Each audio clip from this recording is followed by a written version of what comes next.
Police द्वारा chargesheet किए गए केसेस में बयान 161, बयान 164, साइट प्लान, मेडिकल डॉक्यूमेंट्स आदि की पूरी विस्तृत व्यवस्था होती है, जिससे हम प्रोसिक्यूशन के गवाहों के झूठ को पकड़ सकते हैं। कॉन्ट्रडिक्शंस एंड इम्प्रूवमेंट्स को लेकर सुप्रीम कोर्ट के द्वारा दी गई पूरी लीगल व्यवस्था है।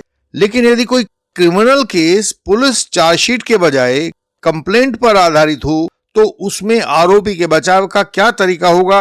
फिर कंप्लेंट केसेस में भी समन्स केसेस और वारंट केसेस और सेशंस केसेस जैसे कैटेगराइजेशंस होते हैं, तो झूठे केसेस से बचने के लिए आरोपियों के पास क्या क्या उपाय होंगे? हमारे एक मेंबर हैं उदयवीर सिंह, उन्होंने यह उपयोगी सवाल पूछा है। उन्होंने वह नस पकड़ ली है जहां अक्सर बड़े बड़े वकील भी चूक जाते हैं। इसलिए आज की वीडियो उदयवीर जी को समर्पित है। उनके एक सवाल ने हजारों व्यूअर्स के लिए जानकारी का रास्ता खोल दिया है। अब हम कंप्लेंट केसेस के बारे में आज पूरा जूरिस्प्रूडेंस जानने का प्रयास करेंगे। यह एडवोकेट्स की लगभग आधी क्रिमिनल प्रैक्टिस को कवर करता है। सबसे शुरू में हमें कंप्लेंट केस की पूरी स्ट्रक्चर को जान लेना जरूरी है। कंप्लेंट केस की दुनिया एक अलग दुनिया होती है। यहाँ FIR, police investigation, section 161 CrPC और चार्जशीट वाला कोई सामान्य रिकॉर्ड मौजूद नहीं होता। यहाँ कंप्लेनेंट अपने केस का आधार अलग अलग स्टेजेस में तैयार करता है। कंप्लेंट केस के complaint pre summoning evidence, pre charge stage, after charge stage, complainant के डॉक्यूमेंट्स और डिफेंस डॉक्यूमेंट्स, ये सब मिलकर कॉन्ट्राडिक्शन और इम्प्रूवमेंट की कोर्ट रूम पोजीशन तैयार करते हैं। इस विषय पर सुप्रीम कोर्ट के डायरेक्ट जजमेंट्स भी प्रचुरता से नहीं मिलते, इसलिए यह जानकारी आपको केवल कोर्ट में अपनी प्रैक्टिस के दौरान मिले अनुभव से ही मिल पाती है। इसे कोर्ट रूम के अंदर कंप्लेनेंट की गवाही, डॉक्यूमेंट्स की एग्जिबिटिंग और डिफेंस के क्रॉस के दबाव में समझना पड़ता है। कंप्लेंट का अपना मिनी प्रोसिक्यूशन रिकॉर्ड होता है।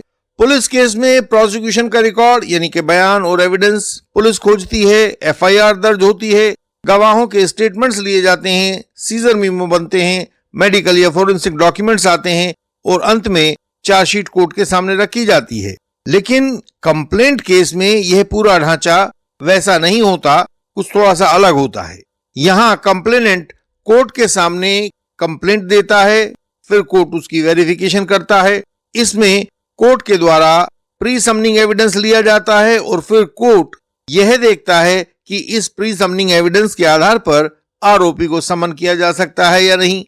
इस तरह कंप्लेंट केस में complaint, verification statement, pre summoning गवाही और शुरुआती डॉक्यूमेंट्स मिलकर एक छोटा सा प्रोसिक्यूशन रिकॉर्ड बनाते हैं।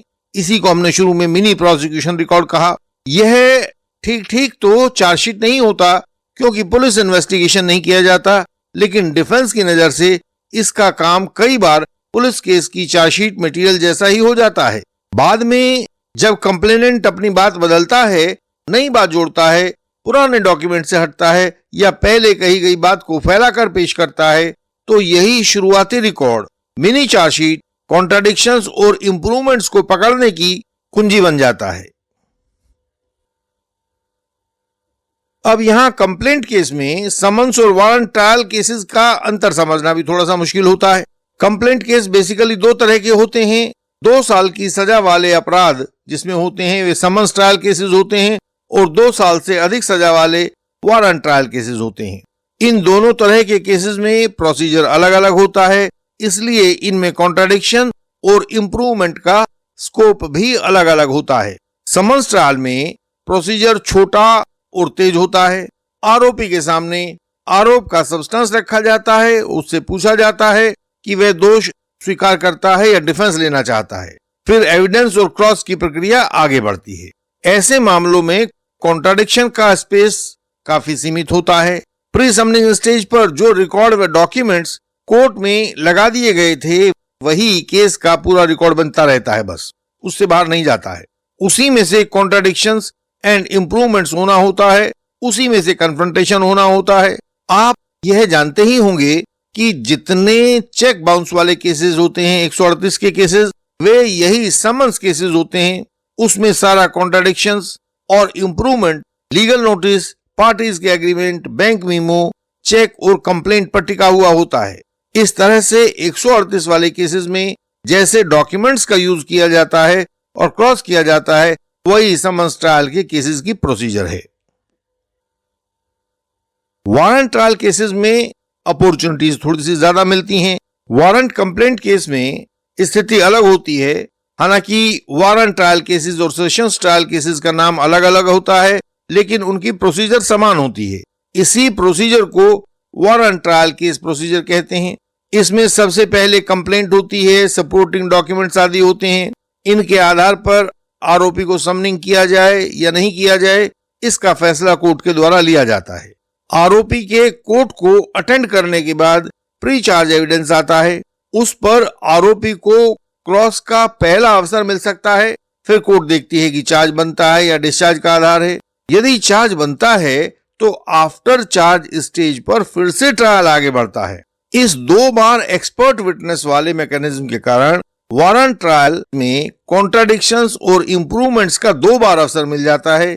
सेशंस ट्रायबल कंप्लेंट मैटर्स में भी, जहां मामला अंततः सेशंस कोर्ट में जाता है, कॉन्ट्राडिक्शंस की सोच का मूल ढांचा वारंट कंप्लेंट केस वाला ही रहता है, क्योंकि इनमें वास्तविक फर्क केवल सेक्शंस का और कोर्ट का रहता है। कन्फ्रंटेशन, कॉन्ट्राडिक्शंस और इंप्रूवमेंट पर दोनों का कानून लगभग एक समान है।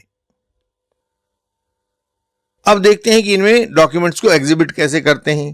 समन्स ट्रायल केसेस में छोटा केस होने से केवल एक ही डिफेंस का मौका होता है। यहां आरोपी प्री समनिंग स्टेज वाली कंप्लेंट, उसके साथ लगे हुए डॉक्यूमेंट्स के आधार पर ट्रायल स्टेज वाली गवाही को क्रॉस, कन्फ्रंट, कॉन्ट्राडिक्ट सब कुछ कर सकता है। यहां भी आरोपी वे सारे काम कर सकता है जो पुलिस केस में सेक्शन 162 सीआरपीसी में कर सकता था। बस यहां वे काम 162 सीआरपीसी के नाम से ना करके 145 एविडेंस के नाम से किया जाता है। एक छोटा सा कानूनी अंतर और होता है, उसको भी समझ लेते हैं। प्री चार्ज स्टेज पर आरोपी केवल कंप्लेनेंट के डॉक्यूमेंट्स के आधार पर ही क्रॉस कर सकता है, अपने डिफेंस डॉक्यूमेंट नहीं ला सकता। लेकिन ट्रायल स्टेज पर वह अपने डिफेंस डॉक्यूमेंट्स के आधार पर भी कंप्लेनेंट को क्रॉस कर सकता है। यह बहुत महत्वपूर्ण अंतर होता है और हमेशा याद रखा जाना चाहिए। अब देखते हैं कि इसके डॉक्यूमेंट्स में क्या स्ट्रेटेजी हमको रखनी चाहिए। कंप्लेंट केस में डॉक्यूमेंट्स को एग्जिबिट होना समझते हैं कैसे करते हैं। एविडेंस के दौरान डॉक्यूमेंट पर एग्जिबिट नंबर डाल देने से डॉक्यूमेंट केवल एडमिसिबल हो पाता है, प्रूव्ड नहीं होता है। किसी डॉक्यूमेंट पर एग्जिबिट नंबर लग जाना और उस डॉक्यूमेंट का प्रूव करना, ये सब अलग अलग बातें हैं। कंप्लेनेंट डॉक्यूमेंट कोर्ट में ला सकता है, उसे मार के एग्जिबिट भी करा सकता है। इसके बाद आरोपी यानी डिफेंस का काम शुरू होता है। डिफेंस यह देखता है कि डॉक्यूमेंट किसने बनाया, किसके सिग्नेचर हैं, किसका सिग्नेचर नहीं है, कंटेंट किसने लिखा, ओरिजिनल कहाँ है, क्या यह डॉक्यूमेंट कंप्लेंट की कहानी से मेल खाता है या नहीं खाता। यानी कि जिन कसौटियों पर डॉक्यूमेंट को पुलिस केस में कसा जाता था, उन्हीं कसौटियों पर यहाँ कंप्लेंट केस में भी कसा जाता है। एक और अंतर होता है, कंप्लेनेंट के डॉक्यूमेंट्स शुरुआती लेवल पर, प्री चार्ज स्टेज पर और ट्रायल स्टेज पर कभी भी रिकॉर्ड पर लिए जा सकते हैं, लेकिन आरोपी के डॉक्यूमेंट्स केवल ट्रायल स्टेज में, डिफेंस एविडेंस की स्टेज पर ही लिए जा सकते हैं, उससे पहले नहीं।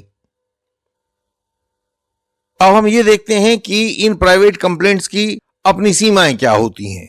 यदि कन्फ्रंटेशन, कॉन्ट्राडिक्शंस और इंप्रूवमेंट्स डॉक्यूमेंट्स को एग्जिबिट करने के दृष्टिकोण से देखें तो कंप्लेंट केस में भी वे सारे स्टेप्स होते हैं जो पुलिस रिपोर्ट पर आधारित चार्जशीट वाले केसेस में होते हैं।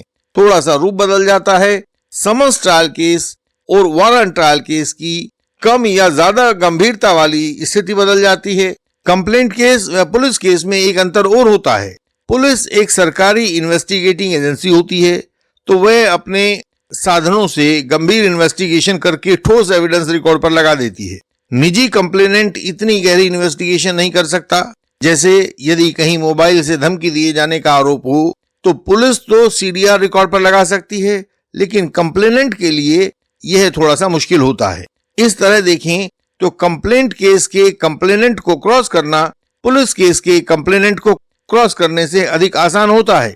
इसी तरह की समस्याएं चीटिंग जैसे अपराधों की कंप्लेंट में आती हैं। यदि पुलिस इन्वेस्टिगेशन कर रही हो तो पुलिस कई स्तरों पर इन्वेस्टिगेशन करके कई लेवल के आरोपियों की संलिप्तता का सबूत कोर्ट में ला सकती है, जबकि यह काम निजी कंप्लेनेंट द्वारा किया जाना बहुत कठिन होता है। वह केवल प्रथम व्यक्ति को ही पकड़ सकते हैं। यहां इंडियन लीगल सिस्टम की कार्यप्रणाली भी आपको काफी कुछ सिखा सकती है। हम शुरू में ही यह पहचान स्थापित कर लेते हैं कि कॉन्ट्राडिक्शन किस स्टेज से पैदा हुआ, किस डॉक्यूमेंट से जुड़ा है, किस स्टेटमेंट से टकराता है और कोर्ट के सामने उसे किस क्रम में रखा जाए। इंडियन लीगल सिस्टम में हम कंप्लेंट केस को केवल कागजों का गट्ठर नहीं मानते, हम उसे स्टेज वाइज कोर्ट प्रोसीडिंग्स के मैप की तरह से पढ़ते हैं। कौन सा डॉक्यूमेंट कब आया, किसने दिया, किसने प्रूव किया, कौन सी बात बाद में जोड़ी गई, कौन सा डॉक्यूमेंट केवल क्लैरिफिकेशन के लिए लगाया गया है, इन सब का पूरा आकलन किया जाता है। कंप्लेंट केस में कई बार पूरा केस उन छोटी छोटी विसंगतियों और बदली हुई बातों से कमजोर हो जाता है जो कंप्लेंट, गवाही और डॉक्यूमेंट्स के बीच छिपी रहती है। असली काम यह होता है कि उन विसंगतियों को सही समय पर, सही क्रम में और बिल्कुल स्पष्ट तरीके से कोर्ट के सामने रखा जाए। यही ILS स्टाइल है और इसी तरह से कंप्लेंट में डॉक्यूमेंट्स को, उनके कन्फ्रंटेशन को, एग्जीबिशन को, इनको तय किया जाता है। इंडियन लीगल सिस्टम उन लोगों को राह दिखाता है जो झूठे आधार पर कानूनी केसेस में फंसा दिए गए हैं। हम उन लोगों के केस पढ़कर समाधान समझाते हैं। कोई कानूनी अड़चन हो तो इंटेंसिव कंसल्टेशन के द्वारा उसको हल करते हैं। क्वैशिंग और डिस्चार्ज के बारे में सही कानूनी स्थिति बताते हैं ताकि आपका समय और संसाधन नष्ट ना हो। आवश्यक होने पर हमारा अपराजेय क्रॉस एग्जामिनेशन तो होता ही है। कोई झूठा गवाह आपको अब परेशान न कर पाएगा। केवल क्रॉस के द्वारा ही ट्रायल जीता जा सकता है। जो क्रॉस ठीक से नहीं कर पाते हैं वे ट्रायल में हार जाते हैं और अपीलों में वर्षों तक चक्कर लगाते हैं। आप इस कानूनी प्रक्रिया के शिकंजे में ना फंसें। हमारी वेबसाइट है indianlegalsystem.org। इस पर सभी महत्वपूर्ण जानकारियां आपकी सरल भाषा में दी गई हैं। उन्हें पढ़ें और सीखें। आपका ज्ञान आपका हथियार है। इस चैनल की हर एक वीडियो में फॉल्स एलिगेशन से बचाव की युक्ति दी गई है, उसे देखें, वह आपकी सहायता करेगी। इस चैनल को लाइक करें, शेयर करें और सब्सक्राइब करें। बेल आइकन को प्रेस करें ताकि कोई नई वीडियो आपसे छूट न जाए। हम आपसे अगले वीडियो में फिर मिलेंगे। तब तक के लिए प्रणाम।